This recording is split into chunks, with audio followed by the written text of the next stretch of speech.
This will be somewhat informal and really kind of driven by the artist conversations, but I do want to introduce them to you. Jennifer Mannebach's the guest curator and also one of the artists showing. Bill Kongo, Kongo, and Tanya Hastings-Gill.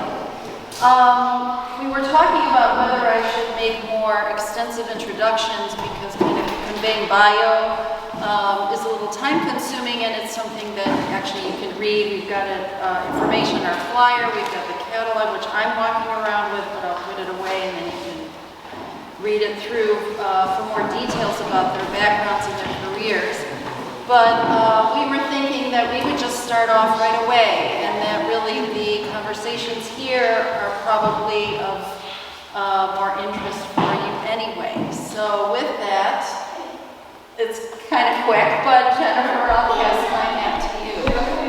First of all, I just want to say thank you to everybody here for being so gracious and so accommodating, and just showing so much fortitude, especially with everything that's happening in the world and the war in Ukraine. And it's just been wonderful to, I don't know, engage with Adrian and everybody here, and how just, I don't know, just how gracious you've been. And we talked about that a little bit. We can talk more about it later, but I also, wanted to say thank you to the other artists for trusting me. I can talk a little bit about how we all came together, but first I wanted to say, I guess as far as the title goes, the idea of wanting it both ways, and if you guys can't hear me, I can speak up or take my mask off, let me know. You can hear? Yeah. Okay, good. Sometimes I don't know if I'm speaking softly or not. So wanting it both ways is kind of a well-known phrase. But the way that I started thinking about it when this show kind of germinated, I guess, in late 2018, I think, was from, it was a phrase that was used in this book called The Argonauts by Maggie Nelson. And she was using it in terms of thinking about that space that we have when we're trying to consider contradictory things. Or things that seem contradictory on the surface, and like how, that idea of suspension, like waiting with it, sitting with the discomfort of it. So that interested me. And then I started to see some work that sort of fit into these ideas I was having.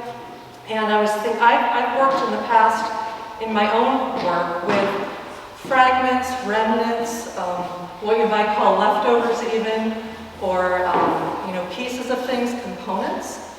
And I read something in, I think, early 2019 that, I won't get into the etymology of it and everything, but it was this idea that a fragment or a piece or a leftover could have this inherent power, that it's not always something that, denotes or has this connotation of loss or less than, that a piece of something or fragment could be more powerful in that it could suggest all kinds of different trajectories. And so that kind of excited me. I started to write about it a little bit. And then, I can't remember what exact order, but I remember seeing Bill's work at Goldfinch, and then researching it a little bit more, and thinking about, and I mean this in the best possible way, but this idea of loss or absence in the work, which I found really fascinating. And there's almost like, where's the rest of it? There's this palpable absence or something missing. When you see some of these found object pieces, it's like an ellipsis in writing. It's like, oh, what's next? And that, I think he intends that in this sort of correlation with, and correct me if I'm wrong, but with those ideas combined with the titles. I love that. And I felt like, that really fit in with what I was thinking about. And we can talk more specifically about the work later too. I don't want to ramble on too much, but we talked about how this piece sort of ushers you into the show, and it has this big question mark, this big kind of where did this come from? What is this? And I really liked that. And so I love this idea of suspension with his work, this kind of suspended pause. And then Mie's work, I first saw at Cleve Carney And I was just totally engaged with the modular kind of aspects of it, and just how in some of the work, at least especially the initial work that I saw that might be similar to some of the pieces over here on the wall, where there's not a lot of like visible hardware, and it just had this feeling of like, and some of these pieces of it have just like rested there. You know, they came to find their place there. They're perfect where they are, and they can also, in my mind anyway, move and maybe be somewhere else too. So I have this feeling about the work that I think fit in with this idea. And I can talk more about that, but I'd love for you guys to be able to talk about it more specifically. And then Tanya, I met later, and obviously, the first work that I was familiar with, like this piece and the pieces over here, this work, even though it relates to this idea of mending or darning, it has this sort of fragmented aspect to it, at least visually to me. And so I thought about that in terms of this idea, this exhibition. And also, later I found out that she's also a painter, and she has all these other practices as well. And not just that, but the way that these are made, the actual process that they're made, there's not just like this aspect of components or fragments or pieces visually in the work itself, but the way that it is actually created has a collaborative aspect to it that you can talk about later too, the way, the different hands that it passes through and the ideas that are, shared in that way. So,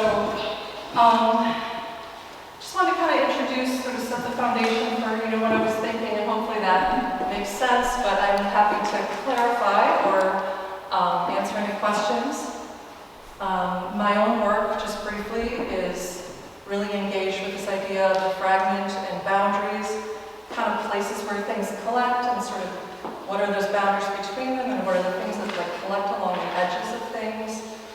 I think about that a lot in terms of material use, but also just like metaphorically, even things like belief systems, like what do you see, what's visible, what's invisible, what falls away, things like that. So I'm going to sit for a minute and let someone else take over.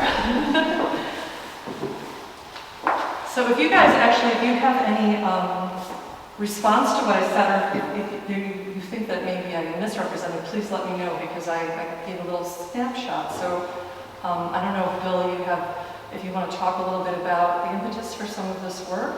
Certainly.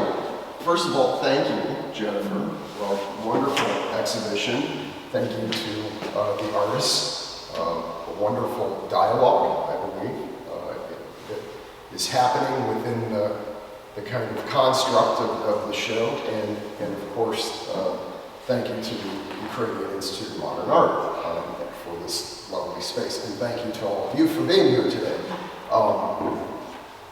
I think you're exactly right, and I really was so thrilled that the work that you saw at Goldfinch communicated in that way and kind of opened a train of thought that allowed the exhibition to happen. Is very personally meaningful to me, so that for me is very exciting. I'll give you a little background, just very general. Trained as a painter. Painting and I had a lover's quarrel about 16 years ago, and we parted ways. Essentially, I kind of learned to really distrust my mark making, and I just kind of, I love painting, but I didn't believe it was the right vehicle for what I was trying to do at the time. And at the time, I was searching for a closer relationship with the viewer, in my opinion, from my perspective at the time, and that pushed me toward the found object, because we all interact with objects all the time. So there is a kind of initial trust and an initial relationship that we all have to most of the objects that I use and have used for 15, 16 years. For me, the objects are really figurative. For me, they are surrogates or stand-ins for a person, an experience, a perspective, somebody who is bringing the history to the viewing circumstance. And what I mean by that, in the instance of the lights, which, as Jennifer said accurately, it's hard to get in here without kind of being a little bit pushed back a little from this particular piece. Very purposeful in terms of the kind of arrest of the viewing experience, which I'm trying to kind of make happen.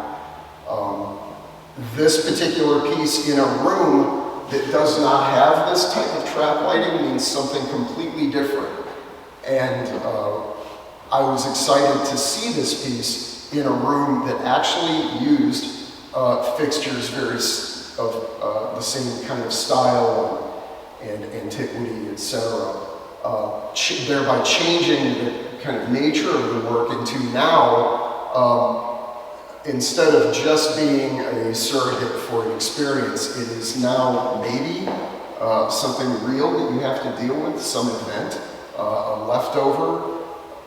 And this experience with this particular piece in this room is a very new one for me. So with that, I'm going to back up just slightly and talk about why the found objects, what they're doing. For me, I kind of describe myself as a frustrated painter, sculptor, and poet. And I am probably some kind of mixture of all of those. And I guess an easier way to say that is the areas that I thieve from in my practice are multifarious. There are many kind of different areas that I'm trying to kind of glue together in these simple pieces. So there was a point where the word text really communicated to me, and kind of learning at a later age in life how to kind of read and be patient with poetry. I started to kind of fall in love with the metaphor that obviously words hold, this kind of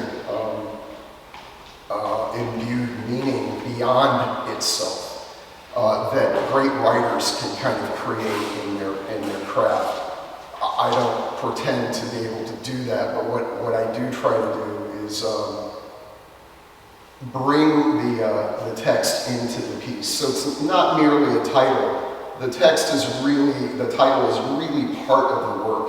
You almost cannot experience the work without seeing the title in some ways. The title of this piece is Day Drops. So often the titles have reflexive meanings, multiple kind of references, and usually refer back to probably the maker, to me. And I kind of see the works as sculptural haiku or something. There's some kind of place within these pieces that really sometimes deny a beautiful viewing circumstance. Sometimes they deny viewing altogether. Sometimes they really are so focused on the text that accompanies them. And certainly, as Jennifer mentioned earlier, my work has really focused on loss and kind of, I guess, trauma or ordeal. Because for my work, that has always been the kind of beginning and the end with the experience that I'm trying to kind of relate to the viewer. I won't talk forever, but I'm going to say one more thing. About a year and a half ago, going on 2 years ago in October, the trauma was real. I had a near fatal heart attack, and that really pushed my practice off the skids in many ways. And I brought painting back into my practice. And so the wall pieces that are text-based are really about struggling to find a voice again. And so I was really treating text as a found object in that way. And so you're almost, if your impulse is to read this text, and it almost reads like stammers or false starts or portions of language that just can't quite find themselves to be put together. So I think that generally is kind of where the work in this show comes from my perspective. So I'll stop, and certainly if there are questions at any point, I'm happy to chat.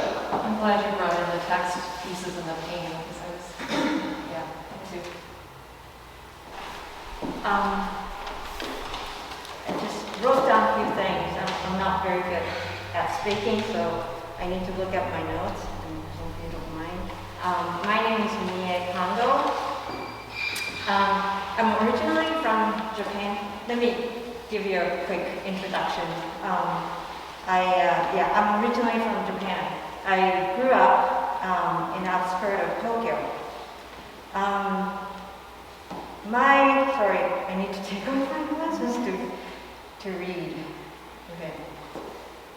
My artistic influences and the frame of references come from many sources, including traditional Japanese pottery making, calligraphy, architecture, minimalism, but most importantly, my upbringing in a Buddhist temple. My father passed away in 2020, but he was a Buddhist priest, and I grew up in the Buddhist temple.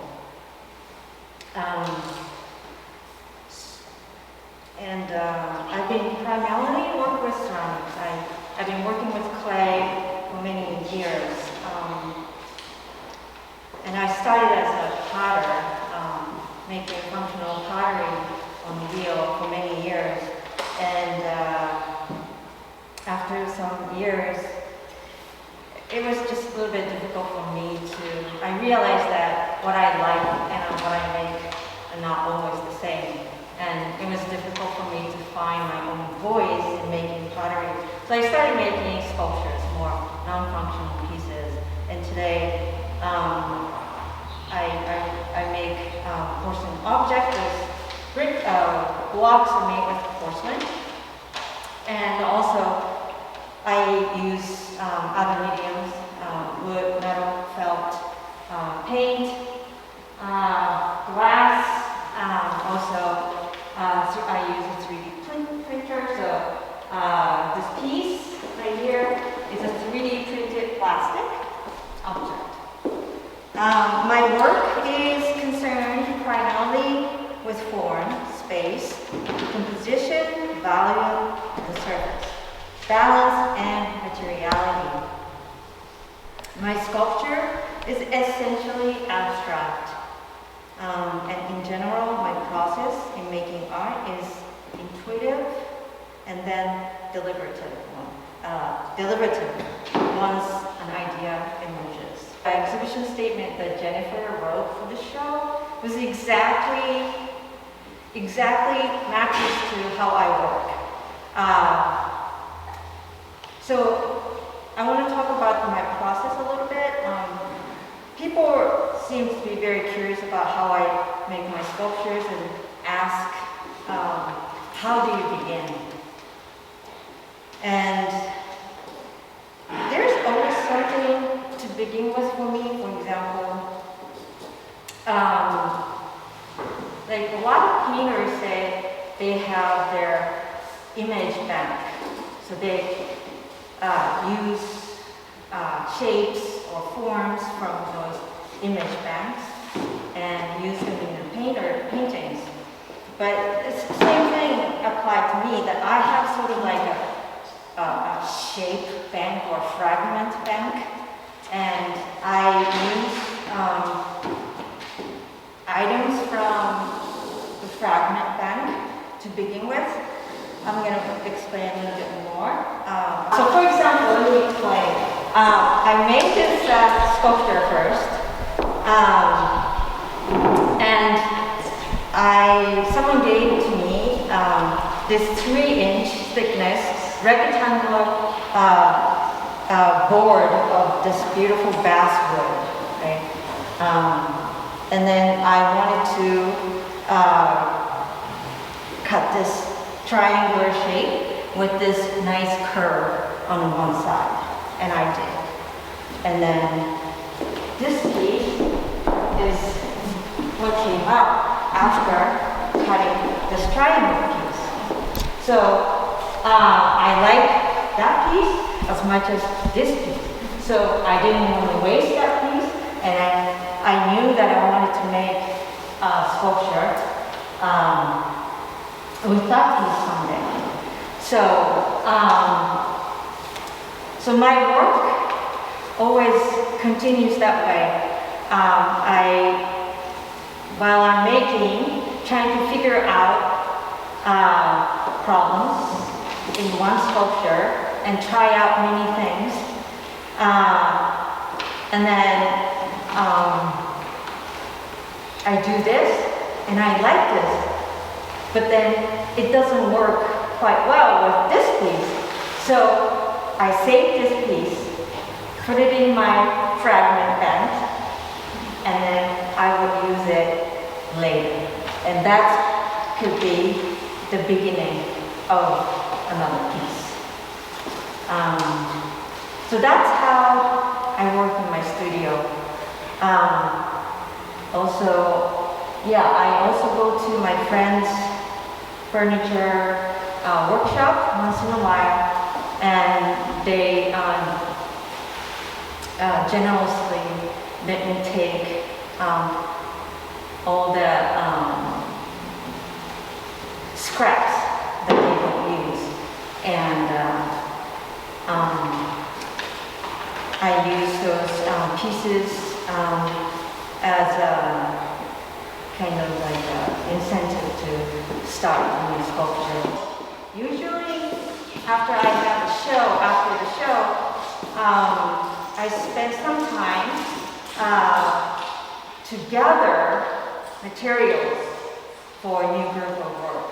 So right now, I'm in the gathering time, and I go to, again, the workshop, a furniture workshop, or I just, read books, or I just browse internet, and I just collect information or collect the things that interest me, and sort of like collect all the materials that inspires me to make new work. Okay, I think I'm gonna stop right here. I think that's interesting that you brought up, like, people asking you, where do you begin? Yeah. Because I think for all of us that have been working for a long time, sometimes it's really hard to rotate because everything kind of flows into the next thing and you forget, like, where did I begin? Because, it's an interesting question that's hard to answer. Yeah. So I have been attracted to all three of your work for a long time, and so I was really excited when Jennifer invited me for this exhibition and this opportunity to show together. So thank you to all of you, and to the Training Institute for your generosity, and for being such an important place in the Chicago art scene, for giving us this space. Yeah. So just listening to both of you talk, so I've had this affinity for your work for a long time, and then just right now, learning more places where we come together in parallels. It's very exciting. So Bill, I also had this thing with painting. I'm trained as a painter. And about 14 years ago, felt like the paintings weren't being able to say what I wanted them to say. And so started exploring other ways of working. Was working with cut paper, paper inlay, and my work also looks at trauma. And for myself, it starts with very personal, that I do have a condition that means things are precarious for me, which means that I might not know what my weekend's going to be next weekend if I don't do things just quite right. And so that sense of precarity is what I like to try to communicate. But on top of that sense of precarity is also the mending. And that when things do fall apart, how do we put them back together? And how do we keep going? And how one can be whole when you're not quite right as well. And that is part of what's behind the darn work that Jennifer first saw and got us going in a conversation. There's also more to this work though, as Jennifer alluded, that I now call it the Altered Project, because it doesn't just involve me. It involves my mother-in-law back in India, and it's about, for me, being a part of a joint culture family and having to always make these adjustments. So personally, I have to make adjustments because of my health, and then being in this family where I have to make adjustments, they have to make adjustments. And so for the fabric, I decide on the shape that's cut out, and then I work with a rafu master, a darn master in India, and he fills it in. My mother-in-law, I started this project in 2013, and she supported me in a way I cannot even explain, because she's not an artist, she's not coming from an art background, but she strongly believes that women should have their own practice outside of the home. And so she stepped up as my translator. So this is no longer just about me. It's also about the family, about her being my translator. She always has her opinions. You're using too bold a color, you're using too subtle of a color. And then I've for many years now, just been working with one rafu master, but I have worked with several over the years. And then there's another layer in doing that, which is being a rafu master. It's very common in India. There's one at every dry cleaner. You get your work done. His goal is to do work that's invisible. Just makes it, maybe I had a hole there and you would never know if he did his job right. And so me asking to make that repair visible. And again, that comes back to myself of having my own family situation and health situation, that you might need me and never know those things. And so trying to make those parts visible that come through. And so back to the rafu master, it's also about supporting this unseen labor force and bringing some light to that. So that's what's behind the Altered Project and those pieces. And as you can hear when I'm talking, there's many layers. Like I think of it as my own personal layer, and then the family layer, and then more of a societal layer. And a little more on the societal layer, we all like things that are shiny, bright, and new, and, well, maybe not everybody, but, especially here in the US, that's the society. And so what does happen when we take that love and care to mend and reuse something? So those are the two things in my practice that I'm always balancing, that precariousness, but then also, again, like how we pick ourselves back up and how we keep going. And so I think I'll say about this little piece, which was very far from existence when we first started talking about this exhibition. It's like a nice little surprise at the end. So that piece, these two found horses, and their legs were broken. They actually are horses that I found when I was cleaning up some things from the childhood home. I had forgotten about them, but they were mine, and their legs are broken, and so wanting to give them that little bit of loving care, where I rewove the back legs of the larger horse. So yeah, I rewove them and have it there, but yet it's not perfect, right? The little one's legs still aren't mended, the one's leg still isn't quite there, so that effort and attention to repair isn't always enough. Like, we do fall short in our efforts, but it's, we still carry on. I think is what the piece is about. And don't want to talk for too long either, but then, like you, Bill, 2 years ago, I also came back to painting and found that at this point in time, it could communicate what I wanted it to communicate, but I'm still finding how it fits into the practice that I developed in that interim, figuring out what I want those mark makings to be. And I'm really grateful to Jennifer for having the work side by side, for having the altered pieces alongside the paintings so that I myself as an artist could see what they look like together outside of the studio. And in addition, the videos in the back. And the videos also came out of me looking at my work and feeling like it wasn't saying everything that I wanted it to say. At the time I was working with the thread and fabric and putting it in a really precarious way that all you'd have to do is come and yank a thread and it would disappear. But that's an implied precariousness. That's you as a viewer having to imagine someone coming and pulling that thread and having the whole thing fall apart. And so with the video work, I'm showing that precariousness of something being built, how it's a little bit wobbly, and then that collapse. So you're getting that whole build up and the collapse in the whole experience. And so that's how the video work in the back came about. And the video pieces are also very much a direct reaction and me processing us going into lockdown and everything else that we've been through in the last 2.5 years. Can you just talk about for a second the relationship between the video and the paintings, or what you, Yes, correct about what you set up to create the paintings? Thank you, Jennifer. So when I started doing the videos, I was making these structures and filming them to get the videos. All the ones presented here are very simple line forms, but they got more and more complicated.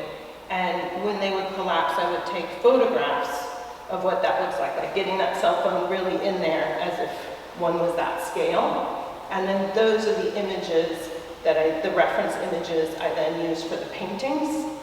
And so all of the references of the collapses, the wood falling down in the paintings, is all out of that process in the studio. So one thing leading, so the fabric work led to the videos, and then the videos led to the photographs and the documentation, and then that fed into the paintings.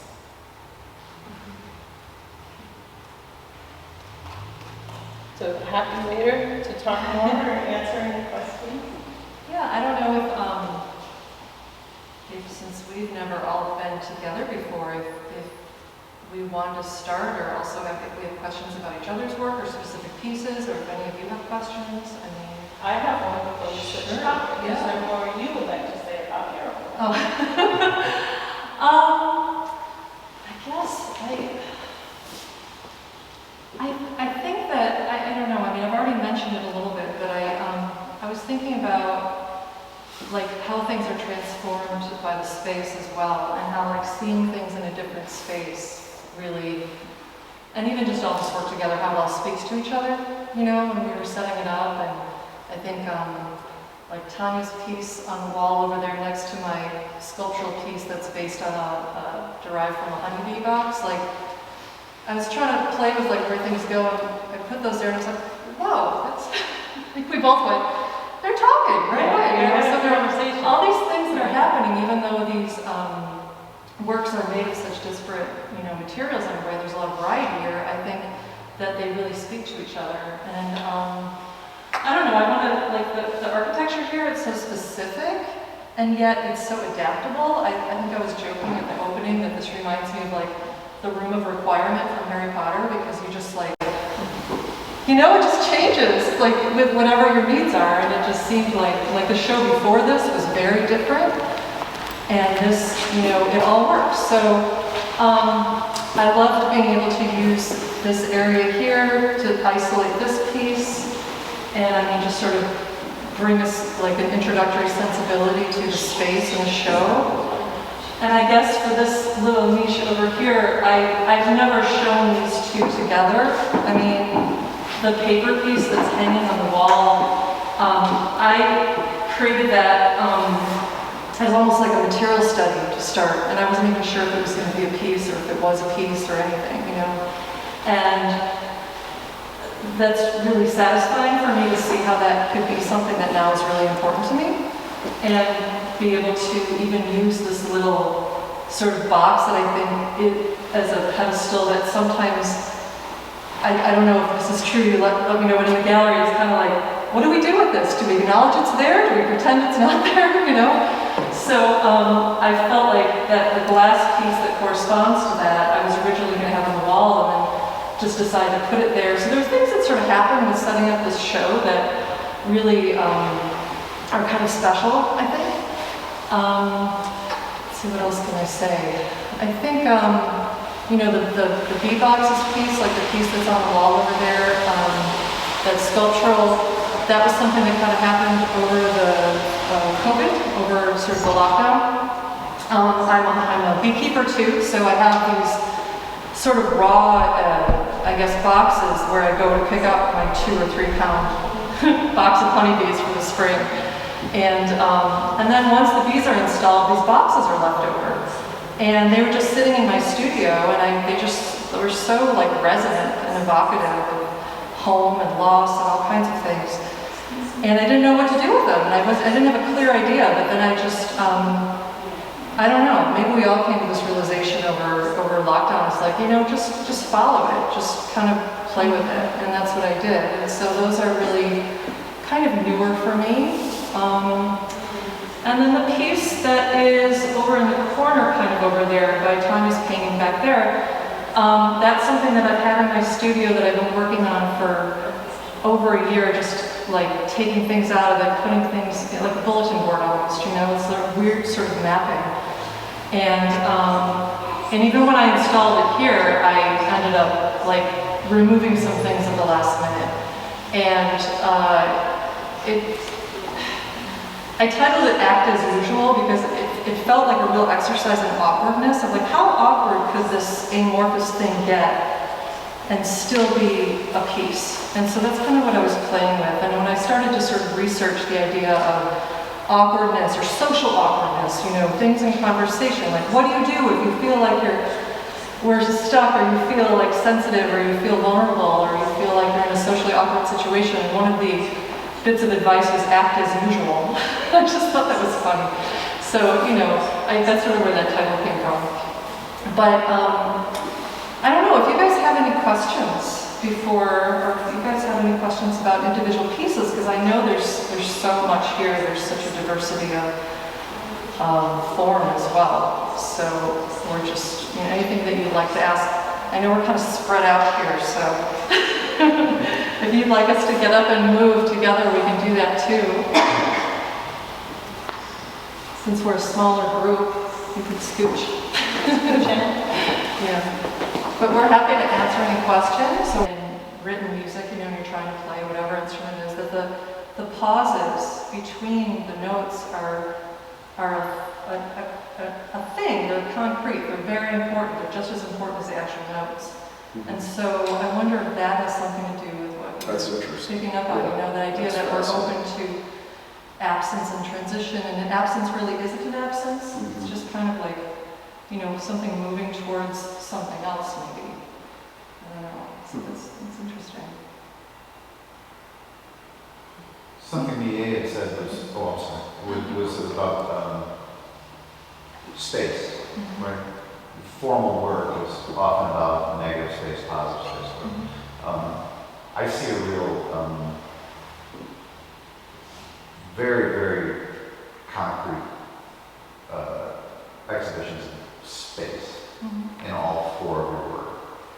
And I don't know if that's something that, maybe you addressed it a little bit, but I think that word in general is just really, really specific to a lot of things that are going on. And I mean, I know it's a big word, and it's like everything has space, but there's space between the text and the object that can't be taken out. There's spaces that are being filled with darn, there's space around things. It's all, you know, I don't know, it just struck me, and I don't know if that's something that anybody wants to talk to. Yeah, I think when you're thinking about like the space, you're thinking about the edges of things, like the perimeter, but also like what is it filled with, or what, you know, how are spaces defined. With some of the maps I look at, you know, I'm thinking about like what are those really charged spaces, right? Where, and when some of the things that I'm inspired by, or have been, when I started bringing color into my work, because for a long time I wasn't using color really hardly at all, or diversity of color, and I started looking at like a couple different kinds of mapping, like interior mapping, like representations of the interior body and how like the colored gels that they use to determine those differences between, you know, things was very bright and intense. And then looking at like, you know, the maps we see now of like protest areas or contentious borders or where COVID is the hot spots. You know, there's always these like really intense, bright, vibrant colors that sort of delineate these spaces. And so, I don't know, I just started thinking about that. There's the space itself, there's also the spaces in between, and like, you know, these markers that we have for each other, the way that we describe things to each other visually to say, up to this point, this is where this happens, you know? So, I don't know, that's interesting to think about. And we all sort of, it all kind of manifests differently depending on what our work is. But I love that you all are finding a connection between all of this work, even though it is so visually like disparate, you know. So I'm glad that I'm not crazy. Thank you. Adrian, you were going to say something? I was wondering if you could say a little bit more about, well, sort of if there's a relationship between your beekeeping and, I don't know, kind of these, I'm looking at kind of the white, well, both of the words in the corner.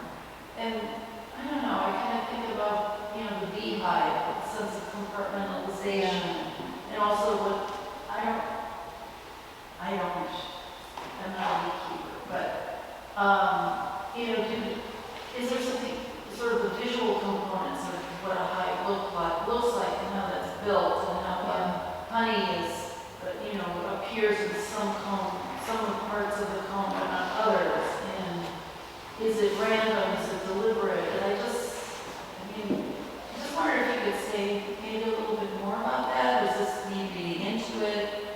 I don't think you're reading into it. I don't think it's something that I've really articulated to myself yet so much, but as you're sitting there describing it, it resonates with me for sure. I mean, absolutely, that is stuff that is really much in my consciousness, and the patterns, the visual aspect of it. And I've read a lot of books over the last few years about it, and I read this book called Honeybee Democracy by Thomas Seeley, who's a bee expert, and he's talking about the way that they forage, how far they can go, how they decide where to go, how they determine who does what in the hive. There's fascinating like details about all that stuff that makes you think about boundaries, you know, as well, and spaces. And so there's that like sort of intellectual part of it, of reading about it, but then there also is like what you allude to, which is when I inspect a hive and I open it up, I'm pulling those frames out and seeing that stuff year after year now. And I'm sure that's affected the way that I work. At times I'm like, is it affecting like my color sense even, you know, sometimes in some of this work. Because it is a really like juicy moment, you know, when you pull out a frame and you're like, oh, it has a good brood pattern, and you know, that's the right amount of nectar, and there's capped honey and uncapped and pollen and all kinds of stuff to look at, that you have to have an eye to sometimes determine what the difference is between all those little cells. So I guess that is sort of a lesson in close looking too, which is I think something we all try to do. And yeah, even at the opening weekend, I remember we were talking about like how gratifying it was. There were some people that came in that just took a long time to really look, and that doesn't always happen, you know. Sometimes people come in and they spend a few seconds and they walk away, and so I don't know, I'm kind of trailing off of what you asked, but I just thought that was interesting to mention, because I think that's something that we all kind of appreciate and think about, you know. I'm enjoying the sculpture on the floor, pasting on the wall. I've been to the show before, but I didn't see something till today. I'm glad I came back. Thank you. And that is, the work is for me at play. It could be games. They could be civic spaces. Could be theater. So that I can imagine, if you were to imagine going into video, well, when the lights go down, all these pieces start moving around, changing places. When pieces change places, and then when lights come back up, they all run back to their space. And they're frozen for us to look at, frozen. Yeah. But they are really all very, very active for me now that I see them. Well, that's great, yeah. It's like a child's fantasy of what happens in their bedroom with their toys. No, I just grown-ups too. And then it's also reflected in the conversation with these pieces here, dancing. Yeah, like the animation kind of. Yeah. So I'm glad I came back. Yeah, that's good. That's so nice when people can come back and find different things, each time. So I like that idea. I think it's a beautiful thought for all of our work and the way that we do process in our studio. Yeah, and I think it speaks to sort of these ideas of like wanting it both ways, or this idea that everything's sort of in flux, but it doesn't take away the integrity of what's made, right? It's not like this is kind of finished. It's finished, but I think as artists, we see things differently in our practice than maybe a viewer might, or even with each other. Like, 'cause we all have such different ways of working, but we might make something complete and finished for an exhibition, but I don't want to speak for you, so I should say I, not us, but I have in my mind, well, that's leading to something else, and then that's leading to something else, and I have this, it's always this forward motion, and then kind of looking back over the longer arc of things and seeing some repetition, but like keep going forward. And so I see all these as finished pieces that I completed for this exhibition, but I also see how they connect all around with other things in my studio in my life. And so we have that perspective, but that everything's always kind of moving and changing and, influencing, other pieces or other aspects of our work. So. I was just thinking it'd be interesting, sometime in the future, if you exhibited again together, and then to see, if, like, how your work kind of That would be. exists in the space in relationship to each other again. On that note, it was really interesting for me to see because of COVID, there were a lot of delays, and I have a folder on my desktop of like the initial work that we sort of had to think about, that I collected, we looked at and talked about for this proposal. And then, how it's changed and how, obviously it's still our work, but it's just like there's different pieces, so much has happened in the last few years. So I almost feel like there already are two shows in the field. I'm like, in VA too, I love the fact that I think these are the biggest pieces you've made, right? Or no, have you done bigger pieces before? The red one, Yeah. the biggest one. Yeah. So I love that response kind of to the space. Like, this is such a big space. It's so wonderful, and that, that you're able to make something on that scale. And I guess that leads me, I'm curious about like how do you feel like your work has changed since you've gone from a smaller scale to a slightly larger scale this past year? Well, a year ago we visited this With the big painting. this gallery, and then definitely this space encouraged me to go bigger and think about how to make a work that's more spatially extensive.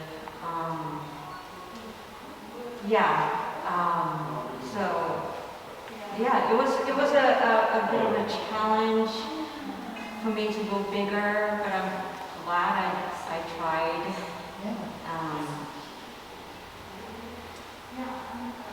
And I sort of like found new ways to work in a way that so I often draw sculpture in Rhino, which is a 3D modeling software, and then I kind of like go back and forth between the physical work and the drawing. Kind of like draw something in Rhino, and then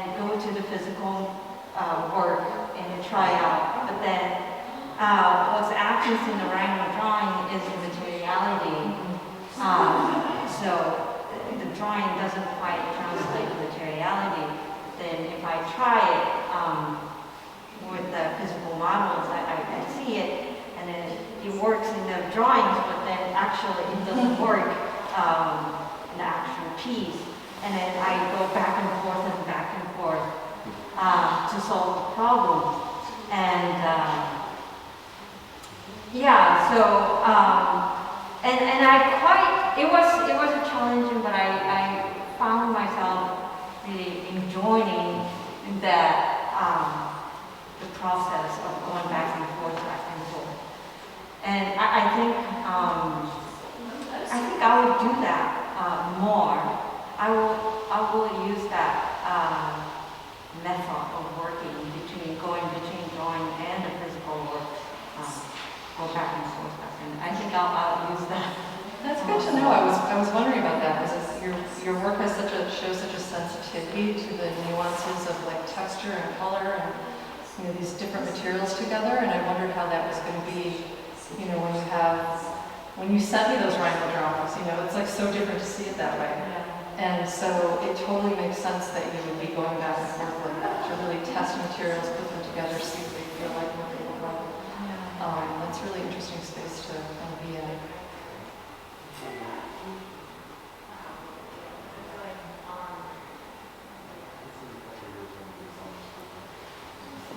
Anybody else? I guess something that I'm really enjoying, first of all, looking at the work online, it's a completely different experience than I know.